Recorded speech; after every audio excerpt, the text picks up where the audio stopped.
কয়েক ঘন্টার অঝোর বৃষ্টিতে রাজধানী জুড়ে জলাবদ্ধতা, ব্যাহত যান চলাচল, সারা দেশে বন্যা পরিস্থিতির অবনতি, দুর্গতদের ভোগান্তি চরমে।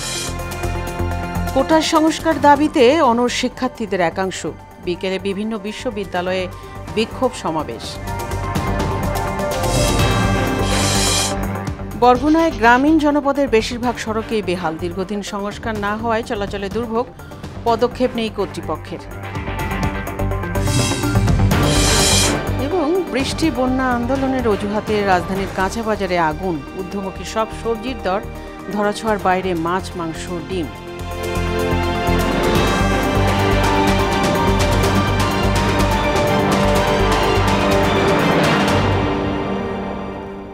আসসালামু আলাইকুম, সবাইকে মোহনা সংবাদে স্বাগত। শুনছিলেন শিরোনাম, সঙ্গে আছি ফাতেমা রশিদ। এবার বিস্তারিত। অঝোর বৃষ্টিতে নাজেহাল নগরবাসী। কয়েক ঘন্টার বৃষ্টিতেই অধিকাংশ জায়গায় জমেছে হাঁটু সমান পানি। বৃষ্টির পানিতে রাস্তাঘাট তলিয়ে যাওয়া, চলাচলে বেড়েছে ভোগান্তি। খিলগাঁও, মুগদা, মহাখালী, মিরপুর সহ রাজধানীর বেশিরভাগ স্থানে দেখা দিয়েছে ব্যাপক জলাবদ্ধতা। এর ফলে 18তম শিক্ষক নিবন্ধনের পরীক্ষার্থীরাও পড়েছেন সীমাহীন দুর্ভোগে। বিস্তারিত ওবায়দুল হক মারুফের রিপোর্টে। শুক্রবার মধ্যরাত থেকেই রাজধানীতে গুড়ি গুড়ি বৃষ্টি, ভোরে তা অঝোর ধারায় নামে। টানা ৩-৪ ঘন্টার বৃষ্টিতে রাজধানী জুড়ে সৃষ্টি হয় ভয়াবহ জলাবদ্ধতা। এতে রাজধানীর খিলগাঁও, মুগদা, মহাখালী, মিরপুর সহ বিভিন্ন স্থানে দেখা দেয় চরম দুর্ভোগ। ফুটপাত সহ রাজপথের বেশিরভাগ অংশ তলিয়ে যাওয়ায় ব্যাহত হয় যান চলাচল। ডুবে যাওয়া রাস্তায় চলাচল করতে গিয়ে বিকল হয়ে পড়ে যানবাহন, বন্ধ থাকে দোকানপাট। ছুটির দিনে প্রয়োজনে বের হওয়া মানুষেরা পড়েন সীমাহীন দুর্ভোগে। আমরা যাইতে পারতাছি না, দোকানদারি করতে পারতাছি না, ব্যবসা করতে পারতাছি না, চলাচল করতে সবারই একটা ভোগান্তির ভেতর আছে আর কি। নিম্নে 3 ঘন্টা পানি থাকবো, এই পানিটা বৃষ্টির পরও এর আগে নামবো না পানি। অবশ্য ড্রেন আছে কিন্তু পানি তো যাচ্ছে, স্টক হয়ে গেছে পানি পুরো সব। মোটরের পানি থাকলে গাড়ি বন্ধ হয়ে যায়। এয়ার ক্লিয়ারেন্সে তলাই গেছে, তখন আর ইঞ্জিন স্টার্টিং থাকে না, বন্ধ হয়ে যায়। আবহাওয়া অফিস জানিয়েছে, দেশের অধিকাংশ জায়গায় অস্থায়ীভাবে দমকা হাওয়া সহ হালকা থেকে মাঝারি ধরনের এই বৃষ্টি বা বজ্রসহ বৃষ্টি রোববার পর্যন্ত অব্যাহত থাকতে পারে। চলছে বর্ষাকাল। মাঝারি থেকে ভারী বৃষ্টি হলেই রাজধানীর বিভিন্ন সড়ক অলিগলি ডুবে যায় পানিতে, আর সেখান থেকে শুরু হয় জলাবদ্ধতা, আর তা থেকেই নানা রকম জনদুর্ভোগ। এই জনদুর্ভোগ থেকে দ্রুতই পরিত্রাণ পেতে চায় রাজধানীবাসী। ওবায়দুল হক মারুফ, মোহনা সংবাদ, ঢাকা। রাজধানীর জলাবদ্ধতার খবর জানাতে সেগুনবাগিচা থেকে সরাসরি যোগ দিচ্ছেন সহকর্মী এহসান বিন দিদার। দিদার, টানা বৃষ্টিতে কেমন দেখছেন রাজধানীর জলাবদ্ধতার চিত্র?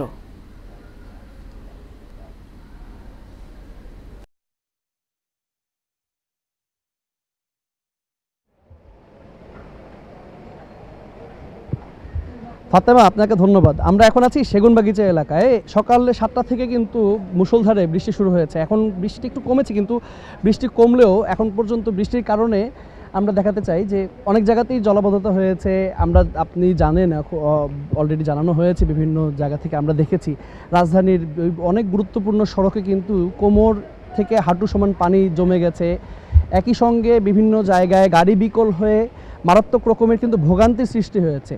আমরা আরেকটু দেখাতে চাই, যখন এই বৃষ্টিটা শুরু হয়েছে, এই বৃষ্টি শুরু হওয়ার পর থেকে মানুষের যে চলাচল, সেই মানুষের চলাচলে কিন্তু মারাত্মক রকমের বাধা সৃষ্টি হয়েছে। কারণ পানি নিষ্কাশনের যে ব্যবস্থা, সেই ব্যবস্থাটি কিন্তু এখন পর্যন্ত সম্পূর্ণরূপে ঠিকভাবে কাজ করছে না বলেই হয়তো বা এই পানি নামছে না। এবং অনেকেই আমাদের কাছে অভিযোগ করেছেন যে ঢাকা সিটি কর্পোরেশনের যে দায়িত্ব রয়েছে সেটি তারা ঠিকমতো পালন করেনি দেখে এই পানি সরেনি এবং বৃষ্টি পড়ছে। এবং অন্যদিক থেকে এই বৃষ্টির কারণে, এই জলাবদ্ধতার কারণে রাজধানীর যে কাঁচা বাজারের যেই দাম, সেই কাঁচা বাজারের বিভিন্ন তরিতরকারির যে দাম, সে দামে কিন্তু বেশ ঊর্ধ্বগতি দেখা গেছে। একই সঙ্গে যেই ক্রেতারা আছেন, যেই ভোক্তারা আছেন, তারা কিন্তু আমাদের কাছে বলেছেন যে তারা রাজধানীর বিভিন্ন বাজারে যে যখনই কোনো তরকারি কিনতে গিয়েছেন, তখনই দেখেছেন যে অন্যান্য দিনের চাইতে সেগুলো 20 থেকে 30 টাকা বেশিতে বিক্রি হচ্ছে। এখন পর্যন্ত আমরা যতটুকু দেখেছি এবং যতটুকু দেখতে পাচ্ছি, বৃষ্টি কিছু জায়গায় বেশি হচ্ছে, কিছু জায়গায় একটু কম। তবে এখন পর্যন্ত বৃষ্টি পড়ছে। আষাঢ়ের আজকে 28 তারিখ। আষাঢ় মাসের শেষ দিনে এসে শেষ দিকটায় এসে এরকম বৃষ্টির কারণে কিন্তু ব্যাপক ভোগান্তির সৃষ্টি হয়েছে। রাজধানীর সেগুনবাগিচা এলাকা থেকে জলাবদ্ধতা, বৃষ্টি সবকিছু মিলিয়ে এই ছিল আমার কাছে সর্বশেষ। ইহসান, আপনাকে ধন্যবাদ। এদিকে অঝোর বৃষ্টিতে আবারও সারা দেশে বন্যা পরিস্থিতির কিছুটা অবনতি হয়েছে। এতে দুর্গত মানুষদের ভোগান্তির চরমে পৌঁছেছে। এদিকে সিরাজগঞ্জে এখনও বিপদসীমার উপর দিয়ে বইছে যমুনা নদীর পানি। তিস্তা নদীর পানি বাড়তে থাকায় লালমনিরহাটের চর এবং নিম্নাঞ্চল প্লাবিত হয়েছে। সুনামগঞ্জেও বেড়েছে বিভিন্ন নদীর পানি। এতে খাদ্য জল সংকট সহ নানা ভোগান্তিতে পড়েছেন বানভাসীরা। প্রতিনিধিদের তথ্যে আরও জানাচ্ছেন শারমিন স্বর্ণা। ভারী বর্ষণে পানি বৃদ্ধি পাওয়ায় জামালপুরের সার্বিক বন্যা পরিস্থিতির অবনতি হয়েছে। যমুনার পানি বিপদসীমার উপর দিয়ে প্রবাহিত হচ্ছে। তলিয়ে যাচ্ছে রাস্তাঘাট, শিক্ষা ও ব্যবসা প্রতিষ্ঠান, ফসলি জমি ও ঘরবাড়ি। বাড়ির মধ্যে পানি, ঘরের মধ্যে পানি, মনে করেন চই নাই, আর কুন্ডা নাই। বন্যায় ঠিক আছে, আমরা বিপদে আছি, গরু বাছুর নিয়ে আমরা খাওয়া দাওয়া নিয়ে মানে একবার হুমুত করে আলো আসে দেখেন আমরা খুব করুণ অবস্থা আছি। এদিকে সিরাজগঞ্জে যমুনা নদীর পানি বেড়েই চলেছে। সিরাজগঞ্জ সদর ও কাজীপুরে এখনও যমুনার পানি বিপদসীমার উপর দিয়ে প্রবাহিত হচ্ছে। বন্যা কবলিত মানুষের মধ্যে খাদ্য ও বিশুদ্ধ পানির তীব্র সংকট দেখা দিয়েছে। সুনামগঞ্জে সুরমা ও কুশিয়ারা নদীর পানি 3টি পয়েন্টে বিপদসীমার উপর দিয়ে প্রবাহিত হচ্ছে। তবে টানা বৃষ্টিপাতের কারণে সুরমা নদীর কানাইঘাট পয়েন্টে পানি বেড়েছে। এছাড়া অন্যান্য নদ নদীর পানি ধীর গতিতে কমছে। বৃষ্টি আর পাহাড়ি ঢলে তিস্তা নদীর পানি বাড়তে শুরু করেছে। ব্যারেজে সবকটি জলকপাট খুলে দিয়ে পানি নিয়ন্ত্রণ করছে পানি উন্নয়ন বোর্ড। শারমিন স্বর্ণা, মোহনা সংবাদ। এবার বন্যা পরিস্থিতির সবশেষ খবর জানাতে সুনামগঞ্জ থেকে সরাসরি যোগ দিচ্ছেন সহকর্মী কুলেন্দ্র শেখর দাস। কুলেন্দ্র, টানা বৃষ্টিতে কমতে থাকা নদ নদীর পানির অবস্থা এখন কেমন দেখছেন? কি বলছে পানি উন্নয়ন বোর্ড?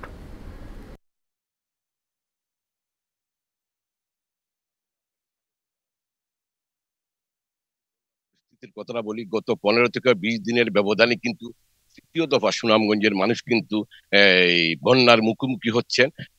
আমাকে পানি উন্নয়ন বোর্ড জানিয়েছেন যে আজ সকাল 9টা পর্যন্ত যেখানে সুরমা নদীর পানি বিপদসীমার 30 সেন্টিমিটার উপর দিয়ে প্রবাহিত হয়েছিল, 3-4 ঘন্টার ব্যবধানে কিন্তু তা কমে 20 সেন্টিমিটার বিপদসীমার উপর দিয়ে প্রবাহিত হচ্ছে। তো আমি এই মুহূর্তে দাঁড়িয়ে আছি সুনামগঞ্জের লঞ্চঘাট এলাকায়।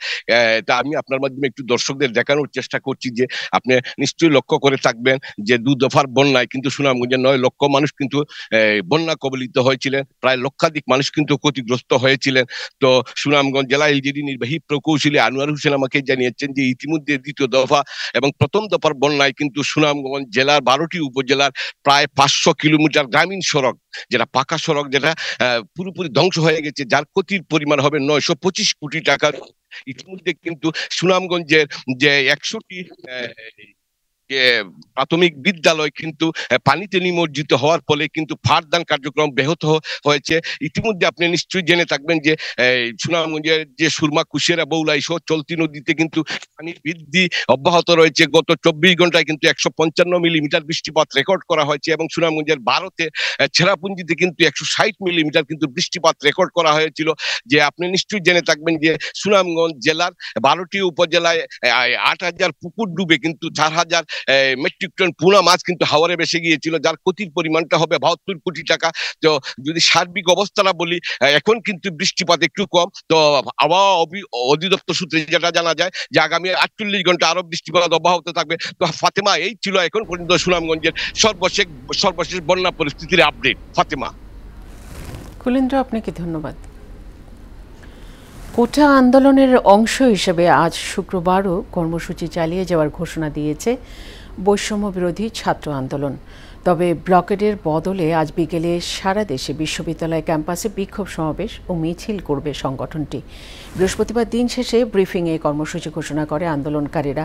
এ সময় দেশের বিভিন্ন বিশ্ববিদ্যালয়ে শিক্ষার্থীদের কর্মসূচিতে পুলিশি বাধার সমালোচনাও করেন সংগঠনটির সমন্বয়করা।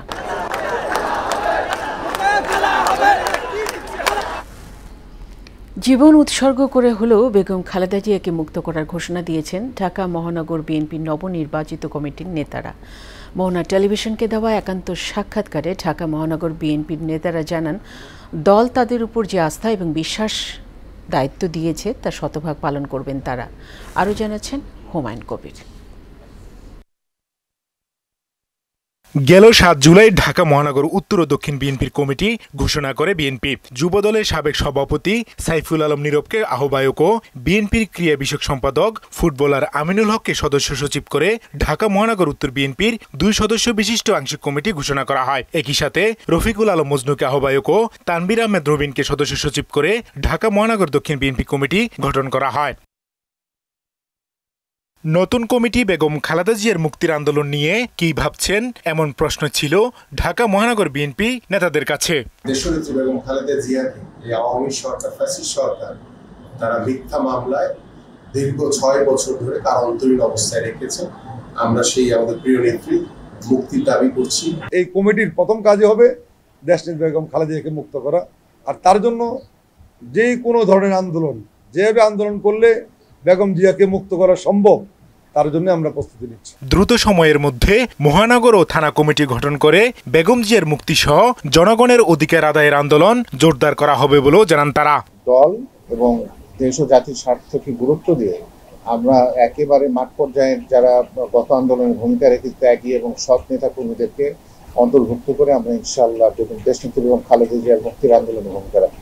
যারা বিগত এবং চলমান আন্দোলনে মাঠে আছেন, মাঠে থাকবেন, আমরা চেষ্টা করব সেই ধরনের নেতৃত্বকেই আগামীতে বাছাই করে সঠিকভাবে তাদেরকে যাতে মূল্যায়ন করা হয়। তাদের উপর অর্পিত দায়িত্ব শতভাগ পূরণ করবে বলেও জানান তারা। দল আমাদের উপর যেই ইমানি দায়িত্ব দিয়েছেন, গুরুত্বপূর্ণ দায়িত্ব, এটা আমরা শতভাগ চেষ্টা করব সেটা পালন করার জন্য। হুমায়ুন কবির, মোহনা সংবাদ, ঢাকা। বরগুনার গ্রামীণ জনপদে বেশিরভাগ সড়কেরই বেহাল অবস্থা। নির্মাণের পর বিগত 15 থেকে 20 বছরেও কোনো সংস্কার না হওয়ায় চলাচলের অনুপযোগী হয়ে পড়েছে কয়েকশো কিলোমিটার রাস্তা। এতে চরম দুর্ভোগ পোহাতে হয় স্থানীয়দের। এদিকে ভাঙাচোরা সড়কে চলাচল করতে গিয়ে প্রায়ই দুর্ঘটনায় পড়তে হয় বলে জানান গাড়ি চালকরা। তবে এ বিষয়ে কথা বলতে নারাজ এলজিইডি কর্তৃপক্ষ। বরগুনা থেকে সাগর আকুনের তথ্যে আরও জানাচ্ছেন আফরিন পপি। বরগুনা জেলা সদরের সঙ্গে আইলা পাতাকাটা ইউনিয়নের সংযোগ সড়ক এটি। প্রায় 20 বছর আগে সড়কটি নির্মাণ করে স্থানীয় সরকার প্রকৌশল বিভাগ এলজিইডি। এরপর আর তাতে মেরামতের ছোঁয়া লাগেনি। সময়ের সাথে সাথে সড়কটি চলাচল অনুপযোগী হওয়ায় ভোগান্তিতে ইউনিয়নের কয়েক হাজার মানুষ। 15-20 বছর আগ থেকে সেই রাস্তা হয়েছে, এরপরে কার্পেটিং হয়েছিল 15-20 বছর আগে। মানুষের চলাচলের জন্য যাইতে আইতে অনেক দুর্ভোগ এবং কষ্ট। একই অবস্থা বরগুনা সদর, আমতলী, তালতলী, বেতাগী সহ সবকটি উপজেলার 42টি ইউনিয়নের। শুধু সংযোগ সড়ক নয়, ইউনিয়নের অভ্যন্তরীণ সড়কগুলোর অবস্থা আরো ভয়াবহ। ছেলে সন্তান স্কুল যেতে না পায়টা খায়, বুড়ি পড়লে আডু চাল যায়। বিপদে আপদে এই রোগীগুলো নিতে গেলে অনেক কষ্টে আছে। পরিবহন শ্রমিকরা বলছেন, সড়কের বেহাল অবস্থার কারণে প্রায়ই অকেজো হয়ে যায় গাড়ি। এতে প্রায়ই ঘটে দুর্ঘটনা। রাস্তায় ঠালা উঁচা, কোনো রিপেয়ারিং কোনো অবস্থা নাই যে ভালো মতো চলা। গাড়ি চালাইয়া যাইতে গেলে এমন আছে উল্টেও যায়। রাস্তাঘাট এত খারাপ এবং আমাদের গাড়ির ক্ষতি হয়, গাড়ি ভাঙে, গাড়ি লিক হয়, গাড়ি অ্যাক্সিডেন্ট হয়। জানতে চাইলে এ নিয়ে ক্যামেরার সামনে কথা বলতে রাজি হয়নি এলজিইডি কর্তৃপক্ষ। তবে দ্রুততম সময়ে সড়কগুলো উন্নয়নের আশ্বাস দিলেন বরগুনা 1 আসনের সংসদ সদস্য। বরগুনা উন্নয়ন প্রকল্প নামে একটা নতুন প্রকল্প ইতিমধ্যে প্রি-একনেক হয়ে গেছে। ওইটা যদি বাস্তবায়িত হয়, ওখানে বেশ কিছু প্রকল্প আমি অন্তর্ভুক্ত করেছি। ইনশাআল্লাহ এই প্রকল্প বাস্তবায়ন হলে এই সড়ক যোগাযোগের বিষয়টি নিষ্পত্তি হবে। জেলার 1426 কিলোমিটার পাকা সড়ক এলজিইডির দায়িত্বে, যার 570 কিলোমিটারই বেহাল। আফরিন পপি, মোহনা সংবাদ। রাজধানীতে কয়েক মাস আগেও যে পেঁয়াজ ছিল 50 টাকায়, সেই পেঁয়াজই বিক্রি হচ্ছে 120 থেকে 130 টাকায়। একই অবস্থা ডিমেরও। এর মধ্যেও বেড়েছে সব ধরনের সবজির দাম। মাছ মাংসের দামও আকাশচুম্বী। বিক্রেতা বলছেন, মাংস, মাছ এবং দাম বাড়ায় চাহিদা বেড়েছে ডিমেরও। মনিরুল ইসলামের রিপোর্ট। মুষলধারে বৃষ্টি, তার উপর চলমান কোঠা সংস্কারের আন্দোলন, এমন অজুহাতে চড়া রাজধানীর কাঁচা বাজার, আর এতে সাধারণ মানুষের নাভিশ্বাস অবস্থা। মূল্যস্ফীতির বাজারে মাছ মাংসে হাত দেওয়ার জো নেই, তাই নিম্নবিত্তদের ঝোঁক ডিমের দিকেই। চিংড়ি মাছ না কিনতে পারার আক্ষেপও ছিল তাদের মুখে। চিংড়ি মাছ খাইতে চাইছিলাম, চিংড়ি মাছের সামনেই যেতে পারি না। মাছ আমরা কিনা খাওয়ার সামর্থ্য নাই। ইচা মাছ হেই 1600 টাকা কেজি। এটা এখন পরিস্থিতির উপর শিকার সবকিছু। ব্যবসায়ীরা সরবরাহের ঘাটতির কথা বললেও বাজারে পণ্যের অভাব নেই। পর্যাপ্ত যোগানের পরও প্রতি কেজি করলা বিক্রি হচ্ছে 80 থেকে 120 টাকা দরে, অথচ গত সপ্তাহেও তা মিলত 60 থেকে 70 টাকায়। এছাড়া প্রতি কেজি বেগুন ও বরবটি বিক্রি হচ্ছে 80 থেকে 120 টাকায়, আর আলু বিক্রি হচ্ছে 60 টাকা দরে। আমদানি কম, দাম একটু বেশি, আবার মিনুল বর্ষা, এই হিসাবে দামটা একটু বেশি। সপ্তাহ ব্যবধানে মুরগির দামও বেড়েছে কেজিতে 40 থেকে 60 টাকা। বেড়েছে সব ধরনের মাছের দামও। বৃষ্টির জন্য মাছ বেচা কিনা কম হইতে আছে, সব মাছের দামই কেজিতে 50-100 টাকা বেশি। চিংড়ি মাছ, এভরিথিং, কোরাল মাছ, বোয়াল মাছ, আইর মাছ, খালি একমাত্র চাষের মাছ তেলাপিয়া, রুই কাতলা চাষের দাম কম। এক মাস আগে 60 থেকে 70 টাকা দরে বিক্রি হওয়া পেঁয়াজ কিনতে এখন গুনতে হচ্ছে 120 থেকে 130 টাকা। 110, 120 দাম বাড়ায় বেচা লাগে। তবে এখনো নিয়ন্ত্রণের বাইরে ডিমের বাজার। মুরগির ডিম প্রতি হালি বিক্রি হচ্ছে 50 টাকায়, আর হাঁসের হালি 70 টাকা। বিক্রেতারা বলছেন মাছ মাংসের দাম বাড়ায় ডিমের চাহিদা বেড়েছে। এই সময় মাছের দাম বেশি থাকে, তৈতরিকের দাম বেশি থাকে, সেই জন্য আপনি ডিমের উপর প্রভাবটা পড়ে আর কি, ডিমের দামটা একটু বেশি থাকে।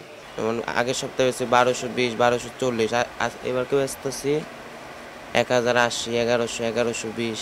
বৃষ্টিবাদল আর আন্দোলন কমলে বাজার স্বাভাবিক হওয়ার কথা জানান ব্যবসায়ীরা।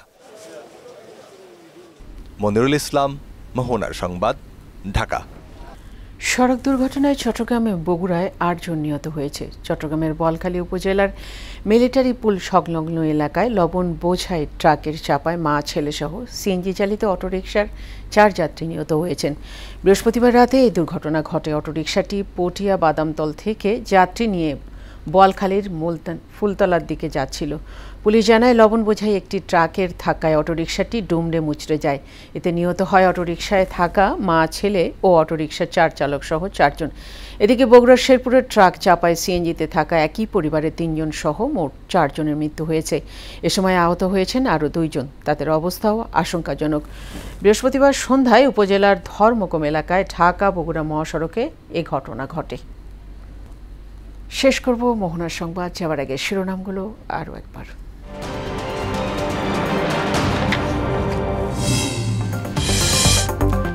কয়েক ঘন্টার অঝোর বৃষ্টিতে রাজধানী জুড়ে জলাবদ্ধতা ব্যাহত, যান চলাচল, সারা দেশে বন্যা পরিস্থিতির অবনতি, দুর্গতদের ভোগান্তি চরমে। কোটার সংস্কারের দাবিতে অনড় শিক্ষার্থীদের একাংশ, বিকেলে বিভিন্ন বিশ্ববিদ্যালয়ে বিক্ষোভ সমাবেশ। বরগুনায় গ্রামীণ জনপদের বেশিরভাগ সড়কই বেহাল, দীর্ঘদিন সংস্কার না হওয়ায় চলাচলে দুর্ভোগ, পদক্ষেপ নেই কর্তৃপক্ষের। এবং বৃষ্টি বন্যা আন্দোলনের অজুহাতে রাজধানীর কাঁচা বাজারে আগুন, ঊর্ধ্বমুখী সব সবজির দর, ধরাছোঁয়ার বাইরে মাছ, মাংস, ডিম।